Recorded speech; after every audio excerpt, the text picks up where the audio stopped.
And the nominees are George Harrison, Living in the Material World, Project Nim, and Senna. Congratulations, Asif, and to James and to Manish. When you first made this, decided to make this film, who were you making it for initially? We were making it for ourselves in the first instance, just because I was very intrigued by the man, and Manish was really intrigued by the man, and so we just thought if we could convey that kind of our passion for him to an audience, we'd had half a chance. But it was a very personal film in lots of ways, especially to Manish, so really it came from a very kind of like simple place to begin with. Could you have conceived how huge and how beautiful a project it would become at the beginning when you think back, Manish? He was such an extraordinary human being. I think you're never going to know how a film is going to turn out in the end. They're intrinsically far too complicated to predict.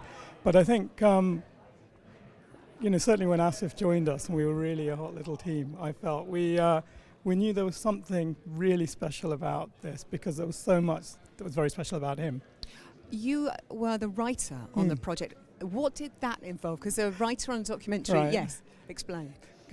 So what I did was basically create a sort of 256-page outline, if you like, of those 10 years of his life, and that was expanded from a very simple 10-page treatment, which were the 3 acts that you see in the film. And they were color-coded, so there was stuff that existed, stuff that we wish existed, stuff that we knew was going to be on tape, stuff that we, were hoping we'd be able to dig up. And I think what Asif and Greg and Chris were just able to do was to, turn that into what you've seen, which is, just extraordinary. Was there one piece of footage that was like gold to you that you found and thought, this, wow? I think it's the driver's briefings. Yeah. I think when we started seeing footage of him in the meetings, and that becomes character. It's not him in the car driving with a helmet on where you can't see his eyes, but actually it's the man speaking and arguing for what he believed in, and they're not performing for the camera. And I think that's when we thought, actually, there's a way of doing this where we could do it without any talking head interviews, because there's enough of Ayrton talking where he's so passionate and so charismatic and so eloquent that you just think, well, why do you want anyone else talking about him? Just let him speak. I think that was the big call that we had on the movie, and that's really why I think that's part of the reason why it's transcended kind of the documentary genre. Fantastic. And it is the first year that BAFTA have recognised documentary at the Film Awards. Why do you think that there's so much theatrical success now? Why do you think people are going to the cinema to watch documentaries? What's changed?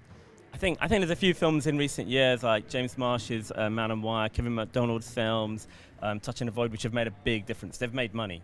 And audiences are going to see them, and they don't think of them as documentaries. They're just exciting, movies. And I think that started off the thing, and actually people thought, it's about time they were recognised as cinematic films rather than television films. And I think that's what happened in the past. BAFTA had the award for television, for documentary, and finally it's really great. I'm hoping, next year or the year after there'll be 5 nominees, because I think there's more than enough films. There's only 3 presently.